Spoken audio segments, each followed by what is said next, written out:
പശ്ചിമേഷ്യൻ സംഘർഷത്തിന് ഒരവസാനം കാണാൻ കഴിയാത്ത തന്നെ ചർച്ചകൾ പോലും വഴിമുട്ടി നിൽക്കുകയാണ്. ഇതിനിടയിൽ ഇറാൻ എണ്ണയുമായി സഞ്ചരിച്ച 2 ടാങ്കറുകളാണ് US സൈന്യം ഇപ്പോൾ പിടിച്ചെടുത്തിരിക്കുന്നത്.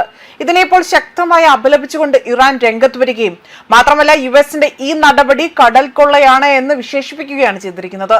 ഇതോടുകൂടി തന്നെ വീണ്ടും യുദ്ധം മറ്റൊരു സങ്കീർണമായ ഘട്ടത്തിലേക്ക് കടക്കുന്നു എന്നതിൽ സംശയമില്ല.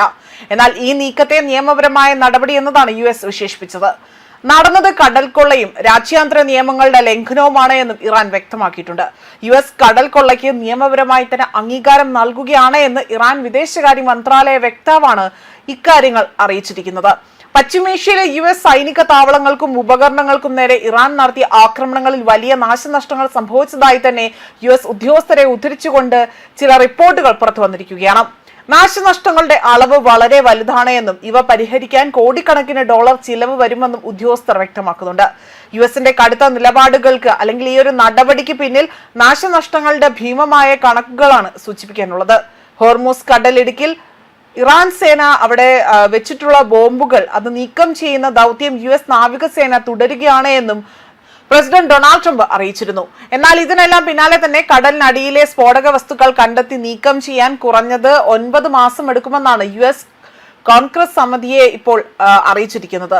ഇക്കാര്യം സ്ഥിരീകരിക്കാൻ പ്രതിരോധ സെക്രട്ടറി ആകട്ടെ അവിടെ തയ്യാറായില്ല എങ്കിൽ ബോംബ് നീക്കൽ അത് എന്ന് തീരുമെന്നത് കൃത്യമായി പറയാൻ കഴിയില്ല എന്നതാണ് വ്യക്തമാക്കിയിരിക്കുന്നത്.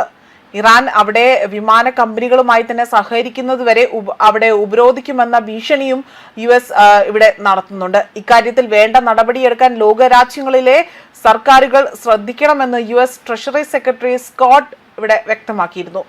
വിമാന ഇന്ധനം അതേപോലെ ലാൻഡിംഗ് ഫീസ് അറ്റകുറ്റപ്പണികൾ തുടങ്ങിയ ഒരു കാര്യത്തിൽ പോലും ഇറാന്റെ വിമാന കമ്പനികളുമായി തന്നെ സഹകരണം പാടില്ല എന്നും ഇറാനെതിരെ പരമാവധി സാമ്പത്തിക സമ്മർദ്ദം US ട്രഷറി ചുമത്തുമെന്നും ഇറാൻ വ്യവസായങ്ങളുമായി തന്നെ ബന്ധപ്പെടുന്ന ആ ഒരു മൂന്നാമത്തെ ഒരാൾക്കെതിരെ തന്നെ ഉപരോധം ഏർപ്പെടുത്തുമെന്നും US-ന് അതിന് യാതൊരുവിധ മടിയും കൂടാതെ തന്നെ ഇതവർ ചെയ്യുമെന്ന ഒരു മുന്നറിയിപ്പാണ് ഇപ്പോൾ ഇറാൻ നൽകിയിരിക്കുന്നത്.